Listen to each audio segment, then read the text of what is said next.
Welcome to genic education. आज हम पढ़ने जा रहे हैं फोरियर ट्रांसफॉर्म। तो हम बेसिक प्रॉपर्टीज़ से मैं आपको सिखाऊंगा कैसे फोरियर ट्रांसफॉर्म निकालते हैं। मैंने पहले प्रॉपर्टीज़ डिस्कस करूंगा, फिर कुछ इंपॉर्टेंट सिग्नल जैसे रेक्ट फंक्शन का डायरेक्टली फोरियर ट्रांसफॉर्म कैसे लिखते हैं, सिंक फंक्शन होता है, इसी तरह से ट्रायंगुलर वेव का कैसे डायरेक्टली लिखते हैं सिंक फंक्शन के फॉर्म में, आपका क्या फोरियर ट्रांसफॉर्म वो लिखना सिखाऊंगा। फिर जो प्रॉपर्टीज़ हैं, आप अगर यहाँ ध्यान से देखो तो एक एरिया प्रॉपर्टी मैंने लिखी हुई, ये प्रॉपर्टी बहुत इंपॉर्टेंट है, इस पे क्वेश्चन ऑलरेडी आपको आते रहते हैं। बाकी प्रॉपर्टीज़ भी आपने पढ़ी होंगी, इनका यूज कैसे करते हैं वो भी मैं आपको सिखाऊंगा। और एक डुअलिटी प्रॉपर्टी है, जहाँ पे आप की नॉर्मल प्रॉपर्टी नहीं आएगी वहाँ यही डुअलिटी प्रॉपर्टी आपको काम आएगी, किसके निकालने में, फोरियर ट्रांसफॉर्म के कैलकुलेशन में। और यहाँ से क्वेश्चन हमेशा आपको आता रहता है। शिफ्टिंग प्रॉपर्टी और ये सारी मेन प्रॉपर्टीज़ मैंने लिख दी है। इसमें स्केलिंग प्रॉपर्टी अभी रह गई, अभी मैं वो क्वेश्चन कराते वक्त आपको करा दूंगा। और शिफ्टिंग और स्केलिंग पे भी 1 नंबर के क्वेश्चन आजकल आते रहते हैं, वो भी मैं डील करूंगा। तो क्या होता है, किसी ए पीरियोडिक सिग्नल का, इवन पीरियोडिक सिग्नल का भी आप फोरियर ट्रांसफॉर्म निकाल सकते हो, जैसे साइन ओमेगा नॉट टी का, e to the power J omega naught T का। लेकिन वहाँ पे फ्रीक्वेंसी कंटेंट ऑलरेडी पता होता है, तो वहाँ कोई ज़रूरत नहीं है खासकर, लेकिन वहाँ से भी क्वेश्चन आते हैं, वो भी हम डिस्कस करेंगे। इन जनरल फोरियर ट्रांसफॉर्म किसके लिए यूज़ होता है, to find out the frequency content of aperiodic signal. X T signal है, उसका हम फोरियर ट्रांसफॉर्म या एक दूसरे डोमेन में जा रहे हैं for analysing this signal X T. तो एक्सटी का फोरियर ट्रांसफॉर्म क्या होता है, एक्स ऑफ ओमेगा, यहाँ टी डोमेन है, यहाँ पे डोमेन क्या है, ओमेगा डोमेन है। तो कैसे लिखते हैं, X of omega minus infinity to infinity X of T into E to the power minus J omega T D T. यहाँ टी के रिस्पेक्ट में इंटीग्रेशन करोगे, टी की लिमिट माइनस इन्फिनिटी से इन्फिनिटी रख दोगे, टी गायब हो जाएगा, बचेगा क्या, ओमेगा। ये किसका फंक्शन आ जाएगा, ओमेगा का। तो अगर एक्स टी का फोरियर ट्रांसफॉर्म एक्स ओमेगा तो एक्स ओमेगा ऐसे लिखते हैं। अगर आपको एक्स ओमेगा पता है तो how to find out X T को बोलते हैं inverse Fourier transform. X T का फोरियर ट्रांसफॉर्म एक्स ओमेगा है, तो एक्स ओमेगा का इनवर्स फोरियर ट्रांसफॉर्म क्या है, आपका एक्स टी है। तो एक्स टी कैसे निकालेंगे, यहाँ 1/2 पाई का भी फैक्टर आता है। अब आपको ओमेगा में अगर डील नहीं करना है तो ओमेगा को आप 2 पाई एफ टी ले सकते हो। तो अगर मैं यहाँ ओमेगा की जगह एफ लूंगा तो यही 2 पाई क्या हो जाता है, रिमूव हो जाता है ना। तो मैं हमेशा ओमेगा में डील करूंगा, जहां पे भी एफ में आंसर पूछा जाएगा मैं ओमेगा की वैल्यू सिंपली क्या रख दूंगा, 2 पाई एफ रख दूंगा। अपने आप आंसर किस में आ जाएगा, एफ डोमेन में आ जाएगा। ठीक है, तो हम हमेशा डील करेंगे ओमेगा डोमेन में। ओमेगा को एफ में कन्वर्ट करना है तो omega is equal to 2 pi F आप हमेशा रख सकते हैं। ठीक है, तो इनवर्स फोरियर ट्रांसफॉर्म में 1/2 पाई का भी फैक्टर आता है, minus infinity to infinity X of J omega. यहाँ पे ई की पावर माइनस जे ओमेगा टी की जगह क्या आ जाता है, ई की पावर जे ओमेगा टी आ जाता है, डी ओमेगा। अब इसको ओमेगा के रिस्पेक्ट में इंटीग्रेट करोगे, लिमिट ओमेगा की माइनस इन्फिनिटी टू इन्फिनिटी रख दोगे, बचेगा क्या, टी का फंक्शन बच जाएगा। ठीक है, तो यहाँ से ये दोनों फोरियर ट्रांसफॉर्म पेयर कहे जाते हैं, जैसा कि आपने पढ़ रखा होगा। ठीक है, अब हम पढ़ते हैं पहली ये शिफ्टिंग प्रॉपर्टी है, पहली वाली जो आप देख रहे हैं। क्या शिफ्टिंग प्रॉपर्टी, क्या अगर इनपुट में मैं शिफ्टिंग कर दूं, एक्स टी का Fourier transform X of omega given है, अगर मैं इनपुट में शिफ्टिंग कर दूं कितने की, x of T minus t naught की। शिफ्टिंग किसकी कर दूं, x of T minus t naught की। टी को मैंने किससे रिप्लेस कर दिया, टी माइनस टी नॉट से। तो आपका फोरियर ट्रांसफॉर्म क्या हो जाएगा, x of T minus t not का। शिफ्टिंग अगर किया, टी को रिप्लेस किया टी माइनस टी नॉट से, इसमें क्या कर रहा हूं, टी को रिप्लेस कर रहा हूं टी माइनस टी नॉट से। This is called as shifting या राइट वर्ड शिफ्टिंग। तो फोरियर ट्रांसफॉर्म में एक्स ऑफ जे ओमेगा में मल्टीप्लीकेशन हो जाएगा एक एक्सपोनेंशियल का। कौन सा एक्सपोनेंशियल, अगर t t minus t naught से रिप्लेस हो रहा है तो यहाँ आएगा ई की पावर माइनस जे ओमेगा टी नॉट। अगर t t plus t naught से रिप्लेस हो रहा है तो यहाँ आएगा ई की power J omega t not. तो जब यहाँ प्लस की शिफ्टिंग है, टी प्लस टी नॉट है तो यहाँ प्लस एक्सपोनेंशियल, यहाँ टी माइनस टी नॉट है तो यहाँ माइनस एक्सपोनेंशियल, ये ध्यान रखिएगा। इसी का दूसरा वर्जन क्या है, अगर मैं एक्सपोनेंशियल फंक्शन टी डोमेन में मल्टीप्लाई करूं तो उसका क्या इफेक्ट आएगा, ओमेगा डोमेन में। तो देखो यहाँ पे ये ओमेगा नॉट कांस्टेंट है, ई की पावर जे 2t हो सकता है, जे 3t, क्योंकि ये t का फंक्शन है। इस साइड t का फंक्शन है, एक साइड ओमेगा का। तो ये ओमेगा नॉट अब एक कांस्टेंट वैल्यू है, कोई 2 भी हो सकता है, 3 भी हो सकता है, 2 पाई हो सकता है, पाई हो सकता है, कुछ भी हो सकता है। ठीक है, तो ई की पावर जे ओमेगा, अगर यहाँ आपका पॉजिटिव एक्सपोनेंशियल, जबकि यहाँ पे क्या है, ओमेगा आपका क्या है, वेरिएबल है, टी नॉट क्या है, कांस्टेंट हो। तो इस साइड हमेशा ओमेगा वेरिएबल होगा, इस साइड हमेशा टी वेरिएबल होगा। तो ओमेगा वाला यहाँ कांस्टेंट, यहाँ ओमेगा नॉट है। तो अगर यहाँ पॉजिटिव एक्सपोनेंशियल है तो यहाँ माइनस ओमेगा नॉट होगा। ई की power J omega naught T है तो ओमेगा किससे रिप्लेस हो जाएगा, ओमेगा में आप शिफ्टिंग कर दोगे, यहाँ शिफ्टिंग करते थे तो एक्सपोनेंशियल से मल्टीप्लाई होता था, यहाँ एक्सपोनेंशियल से मल्टीप्लाई करोगे तो ओमेगा डोमेन में क्या हो जाएगा, shifting, omega will be replaced by omega minus omega naught. अगर ई की पावर जे ओमेगा प्लस का यहाँ करोगे तो माइनस वाली शिफ्टिंग होगी, माइनस वाला एक्सपोनेंशियल होगा तो प्लस वाली शिफ्टिंग होगी सिंपली। तो यहाँ शिफ्टिंग करोगे तो यहाँ एक्सपोनेंशियल आएगा, यहाँ एक्सपोनेंशियल आएगा तो यहाँ क्या आएगी, शिफ्टिंग आएगी, ठीक है। अब अगली है differentiation property of Fourier transform. X का अगर फोरियर ट्रांसफॉर्म एक्स ओमेगा या एक्स ऑफ जे ओमेगा है, जे तो एक कांस्टेंट है, जे को लिखो ना लिखो उससे कोई फर्क नहीं पड़ता है। D x t by d t का फोरियर ट्रांसफॉर्म क्या होगा, x of J omega multiplied by j omega. Simply इसको आप याद रखिए। अब d x t by d t का j omega x of J omega गया तो ध्यान से देखो ओमेगा से ये मल्टीप्लाई हो गया, तो ओमेगा की जगह यहाँ अगर टी से मल्टीप्लाई करें टाइम डोमेन में, टी इंटू एक्स टी का फोरियर ट्रांसफॉर्म निकाले तो यहाँ डिफरेंशिएशन किया तो ओमेगा से यहाँ मल्टीप्लिकेशन हो गया। अगर यहाँ टी का मल्टीप्लिकेशन करें तो यहाँ क्या हो जाएगा, डिफरेंशिएशन इन फोरियर डोमेन। क्या हो जाएगा, टी एक्स टी का Fourier transform J into D by D omega of x of J omega, जहाँ एक्स जे ओमेगा किसका फोरियर ट्रांसफॉर्म है, एक्स टी का, ठीक है। ये कौन सी प्रॉपर्टी है, duality property of Fourier transform.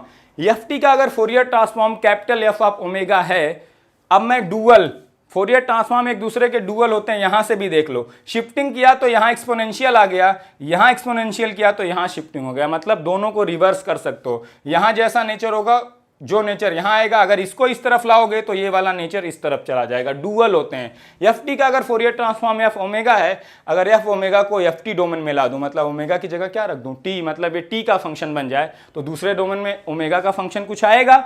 Omega का कौन सा फंक्शन आएगा, ये टी वाला ओमेगा का फंक्शन हो जाएगा। कैसे निकालेंगे, 2 पाई इनटू जो एफ टी फंक्शन है उसमें टी की जगह क्या रख देंगे, माइनस ऑफ ओमेगा रख देंगे, टी की जगह क्या रख देंगे, माइनस ऑफ ओमेगा। तो एफ ऑफ कैपिटल टी का Fourier transform 2 pi F of minus omega होगा, स्मॉल टी की जगह माइनस ऑफ ओमेगा रख देंगे, तो आपका ओमेगा का फंक्शन आ जाएगा किसमें, फोरियर डोमेन में, ठीक है। अब एरिया प्रॉपर्टी बहुत इंपॉर्टेंट है। जैसे अभी आपने देखा X of omega is equal to minus infinity to infinity X of T to the power minus J omega T D T, ये ओमेगा का फंक्शन है।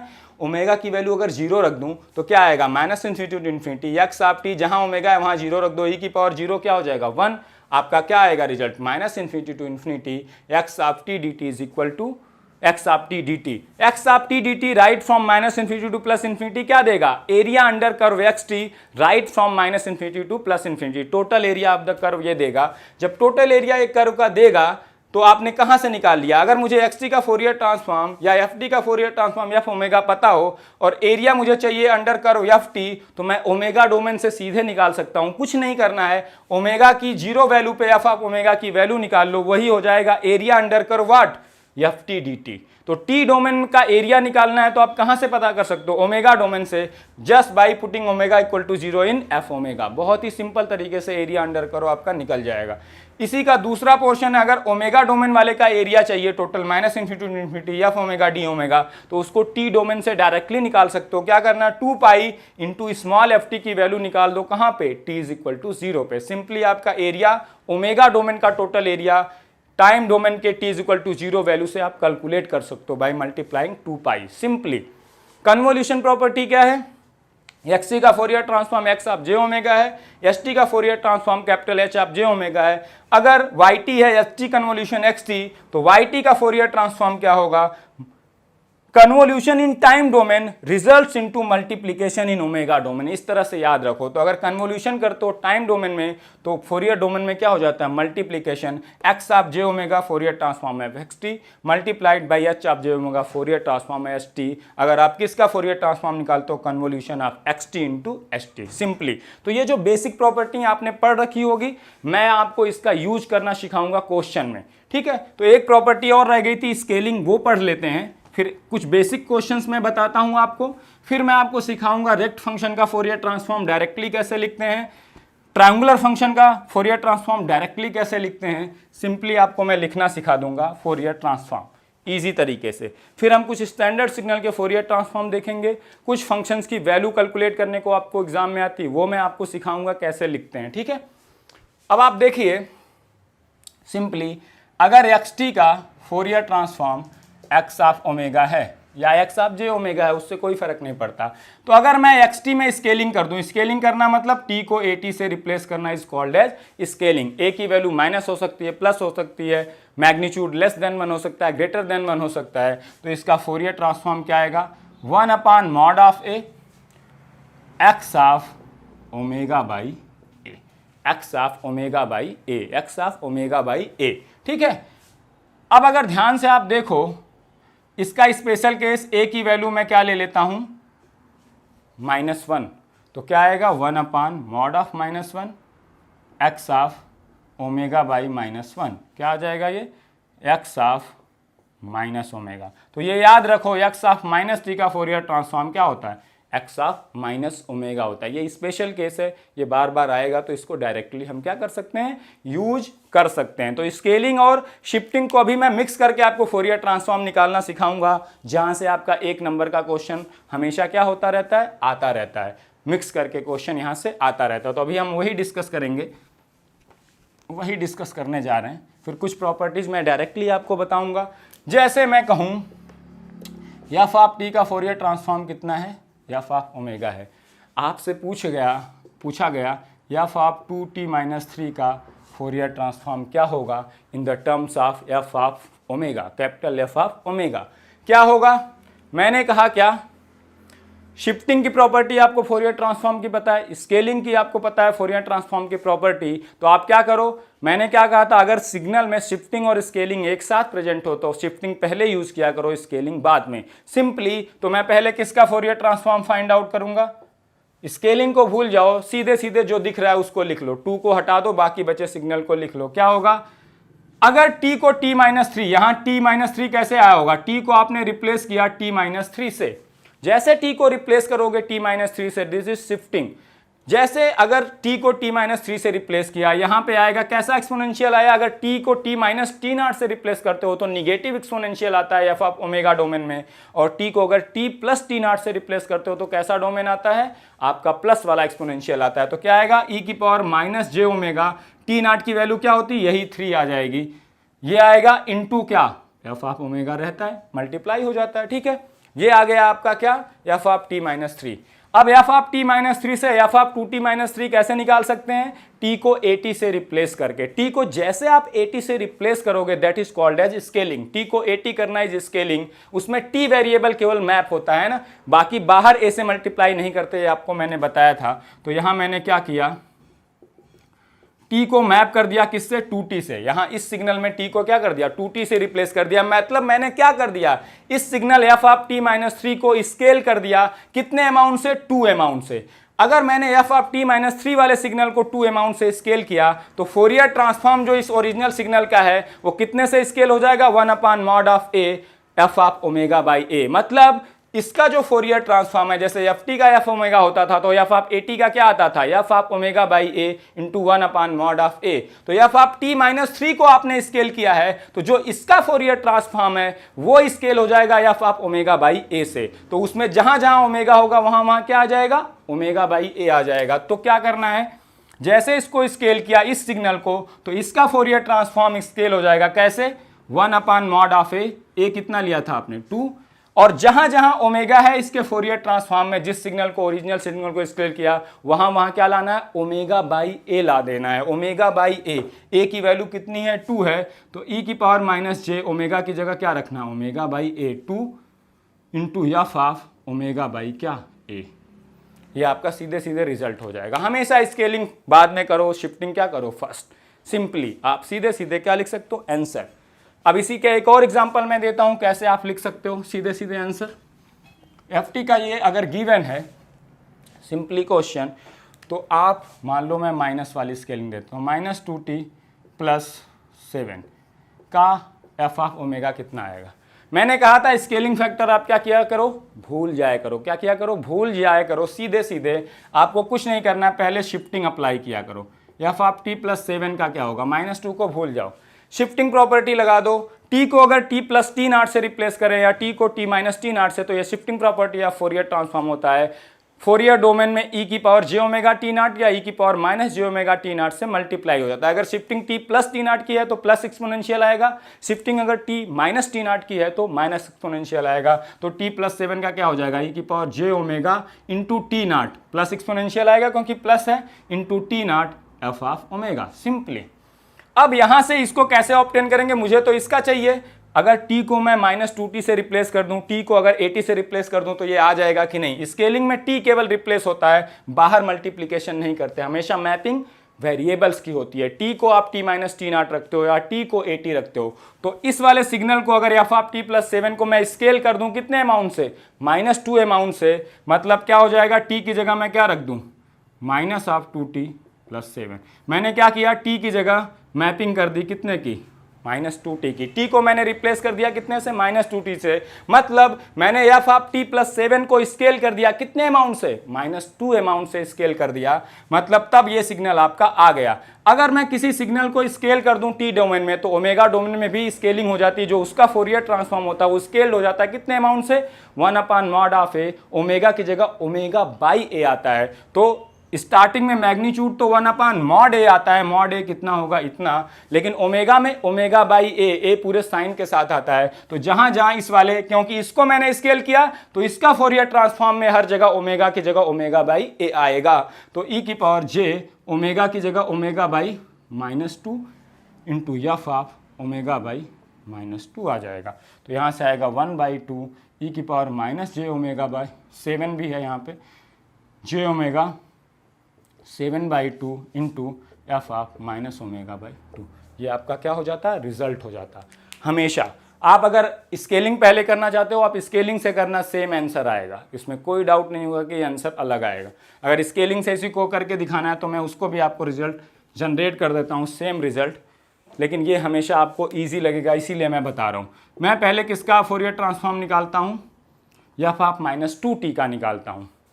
तो मैं एफ ऑफ -2t कैसे मिला होगा, t को रिप्लेस करके -2t से, मतलब मैंने t को 80 से रिप्लेस किया, that is called as scaling. किसकी स्केलिंग की, ft की स्केलिंग की बाई एन अमाउंट ऑफ -2। तो जो इसका फोरियर ट्रांसफॉर्म है वो स्केल हो जाएगा ओमेगा/a से, हर जगह इसमें ओमेगा की जगह ओमेगा/a जाएगा, and multiplied by 1/mod(a), 1/mod(a) 1/2, जहां जहां ओमेगा है वहां ओमेगा/a आ जाएगा, ठीक है।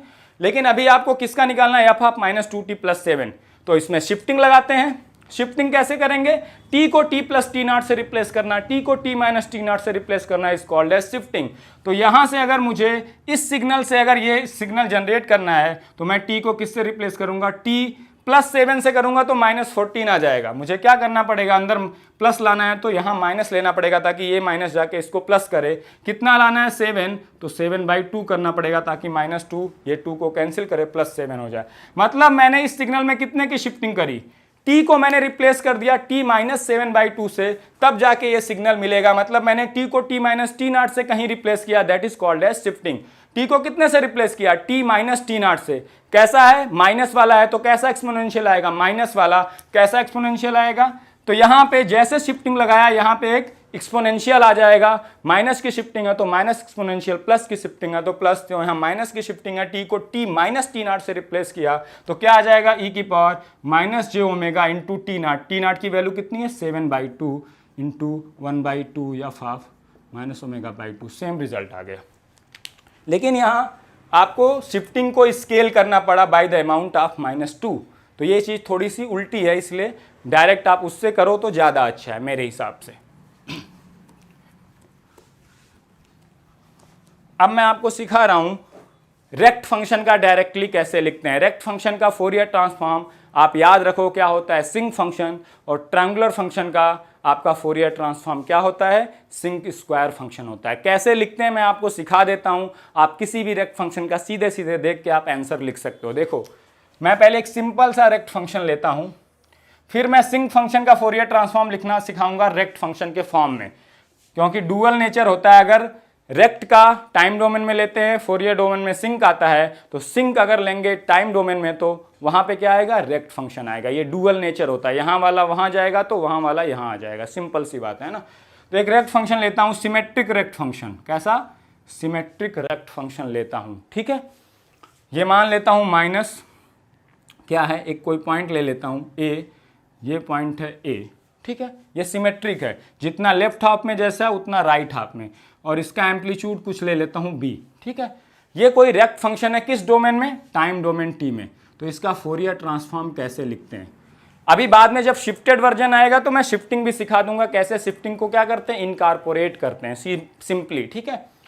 देखो कैसे आएगा सिंपलिंग फंक्शन, सिंक फंक्शन के टर्म में ना लिख के मैं किस फॉर्म में लिखूंगा, याद रखो, सैम्पलिंग फंक्शन के फॉर्म में लिखूंगा। किसके फॉर्म में लिखूंगा, सैम्पलिंग फंक्शन के फॉर्म में लिखूंगा रिजल्ट को, ठीक है, सैम्पलिंग फंक्शन के फॉर्म में।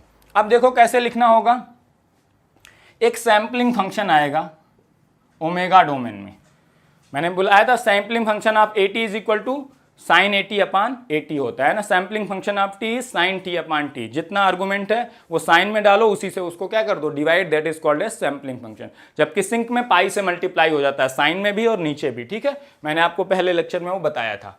तो यहाँ देखो sampling function of omega into क्या होता है, जो रेक्ट फंक्शन की विड्थ है, टोटल विड्थ कितनी है 2 है, विड्थ बाई 2 यहाँ आ जाता है, ओमेगा इंटू विड्थ बाई 2 यहाँ आ जाता है सैम्पलिंग फंक्शन में।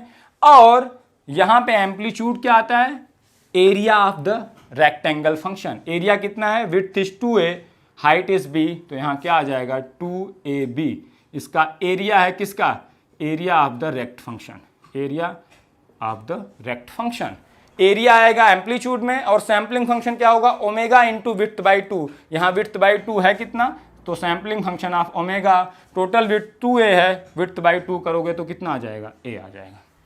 इस तरह से लिखते हैं। तो अब एक एग्जांपल लेते हैं, ए की वैल्यू कुछ ले लेते हैं फिर लिखते हैं, तो आपको ज़्यादा इजी लगेगा। जैसे मैं ले लेता हूँ ये -2 है, ये +2 है, सिमेट्रिक रेक्ट फंक्शन का मैं भी लिखना सिखा रहा हूँ। जब ए सिमेट्रिक होगा मतलब ये मान लो 0 से 4 में एग्जिस्ट करता है रेक्ट फंक्शन, तब कैसे लिखेंगे वो मैं आपको सिखा दूंगा कैसे लिखते हैं, ठीक है, सिंपली।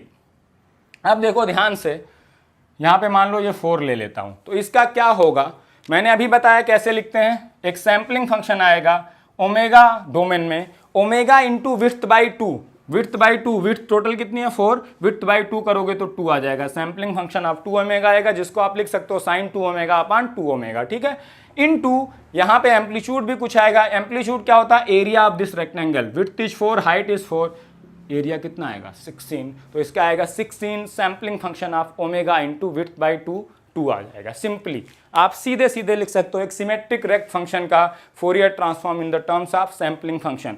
और सैम्पलिंग फंक्शन को अगर सिंक में कन्वर्ट करना है, मैंने बताया था कैसे कन्वर्ट करते हैं। अगर आपको सिंक फंक्शन दिया हुआ है, सैम्पलिंग में कन्वर्ट करने के लिए क्या करते हैं, पाई से क्या कर देते हैं, डिवाइड कर देते हैं, पाई से क्या कर देते हैं, उसके आर्गुमेंट को डिवाइड। जैसे मैं कहूँ सिंक अगर टी को सैम्पलिंग फंक्शन में लिखना है तो सैम्पलिंग फंक्शन आप पाई टी हो जाता है, सैम्पलिंग फंक्शन आप पाई टी को सिंक में लिखना है तो पाई से डिवाइड कर दो, क्या हो जाता है, सिंक टी हो जाता है। तो सैम्पलिंग फंक्शन आप 2 ओमेगा है, तो इसको अगर मैं सिंक फंक्शन लिखूंगा तो सिंक फंक्शन लिखते वक्त आपको कुछ नहीं करना पड़ता, क्या करना पड़ता है, सैम्पलिंग फंक्शन को पाई से डिवाइड कर देना पड़ता आर्गूमेंट को। तो यहाँ 2 ओमेगा था, यहाँ 2 ओमेगा बाई क्या आ जाएगा, पाई।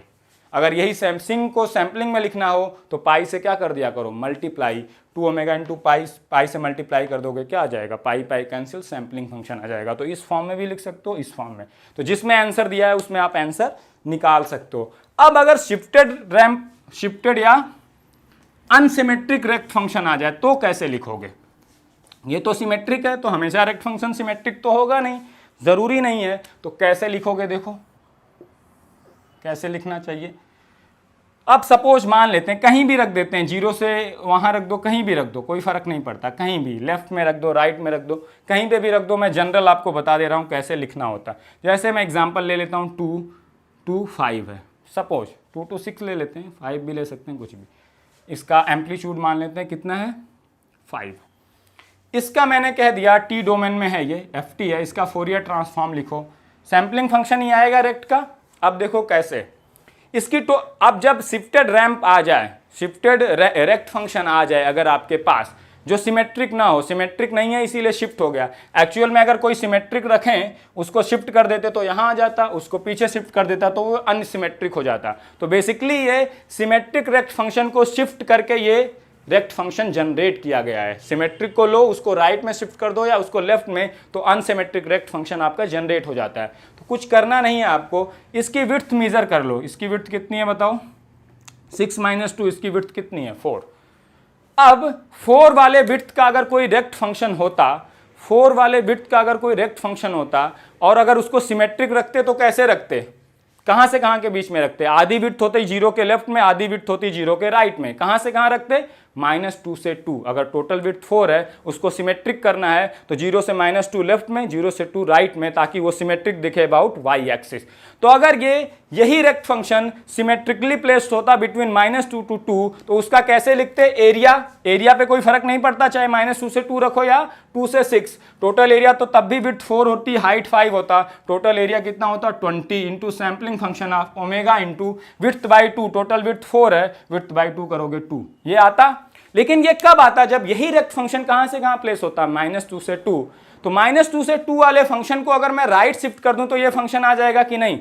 और अगर किसी सिग्नल को शिफ्ट करते हो आप तो आपको ओमेगा डोमेन में, अगर टी डोमेन में शिफ्टिंग करते हो तो ओमेगा डोमेन में क्या करना पड़ता है, एक एक्सपोनेंशियल से मल्टीप्लाई कर देना पड़ता है। तो मैंने ये फोरियर ट्रांसफॉर्म किसका लिखा, -2 से 2 के बीच में अगर यही रेक्ट फंक्शन रहता तो उसका फोरियर ट्रांसफॉर्म होता दिस, सिमेट्रिक। मैंने उसको सिमेट्रिक कर दिया। इसी को अगर मैं शिफ्ट करके ये जनरेट कर दूं तो इसकी शिफ्टिंग से ये आ सकता है सिग्नल। कितने की शिफ्टिंग करनी पड़ेगी, -2 वाला पॉइंट कहां चला गया 2 पे, और 2 वाला पॉइंट 6 पे चला गया, मतलब कैसे शिफ्टिंग हुई है, राइट साइड। मतलब ये कैसे आया होगा, इस सिग्नल को कितने अमाउंट से शिफ्ट कर दिया, अगर ये f' है तो इसको शिफ्ट कर दिया मैंने, कितने अमाउंट से शिफ्ट हुआ है, 4 अमाउंट से राइट शिफ्ट हुआ है, मतलब t-4। मतलब इस सिग्नल को 4 अमाउंट से राइट साइड शिफ्ट कर दूं, मतलब t को t-4 से रिप्लेस कर दूं तो इस सिग्नल से ये सिग्नल मिल जाएगा। इस सिग्नल का फोरियर ट्रांसफॉर्म ये है, तो इसका कितना होगा, इसकी शिफ्टिंग से आया, shifting in time domain results into multiplication of exponential function in omega domain. तो कितने से शिफ्टिंग किया, t को t-4 से रिप्लेस किया तो कैसा एक्सपोनेंशियल आएगा, निगेटिव वाला, e⁻j⍵ इंटू कितने की शिफ्टिंग की, राइट 4 इंटू t0 4।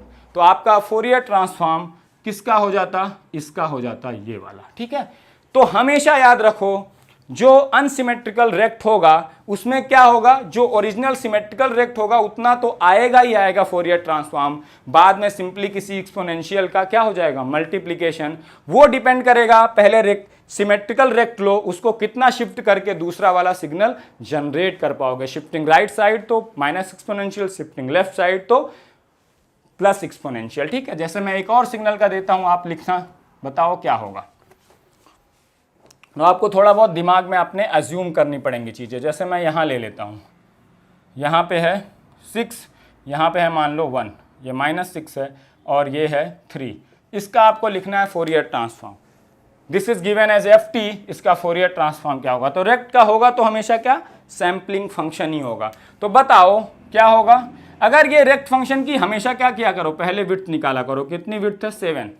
अगर ये सिमेट्रिकली प्लेस करते हैं अबाउट वाई एक्सिस तो कितना पोर्शन हाफ लेफ्ट में आता, कितना पोर्शन राइट में, 3.5 आता लेफ्ट में, 3.5 आता राइट में। मतलब कहां से कहां ये एग्जिस्ट करता, -3.5 से +3.5, तो ये सिमेट्रिकल रेक्ट हो जाता। सिमेट्रिकल होता तो एरिया पे तो कोई फर्क नहीं पड़ेगा, चाहे -3.5 से 3.5 रखो, चाहे -6 से 1, क्योंकि ये विड्थ होगी 7, ये हाइट होगी 3, एरिया कितना आएगा 21। तो area 21 into sampling function of omega into width by 2, इसका विड्थ कितना है 7, कितना आता ये 7/2 आता। लेकिन ये कब आता, जब ये सिमेट्रिकली प्लेस होता बिटवीन -3.5 टू +3.5। मतलब ये कब कैसा होता, -3.5 या -7/2 टू 7/2। लेकिन ये क्या हुआ है, इस सिग्नल को लेफ्ट शिफ्ट करके इसे ला सकते हो कि राइट शिफ्ट करके, इसको लेफ्ट शिफ्ट करके, क्योंकि -3.5 वाला पॉइंट कहां चला गया, -6 पे। कितने की शिफ्टिंग हुई है बताओ, 2.5 की लेफ्ट में शिफ्टिंग हुई है कि नहीं, -3.5 प्लस -2.5 इज 6। तो मतलब मैंने इसको कितने अमाउंट से शिफ्ट कर दिया, 2.5 अमाउंट से कहां शिफ्ट कर दिया, लेफ्ट में। लेफ्ट में शिफ्टिंग कैसे होती है, t + 2.5 करोगे तो ये 2.5 अमाउंट से कहां शिफ्ट हो जाएगा, लेफ्ट में। और अगर t में शिफ्टिंग कर दी t + t0 की, तो किस एक्सपोनेंशियल से मल्टीप्लिकेशन होता है, e⁻ j⍵ t0। कौन सा एक्सपोनेंशियल आएगा, j⍵ t0 की वैल्यू कितनी है 5/2। तो आपका ये रिजल्ट हो जाता है इसका फोरियर ट्रांसफॉर्म सिंपली।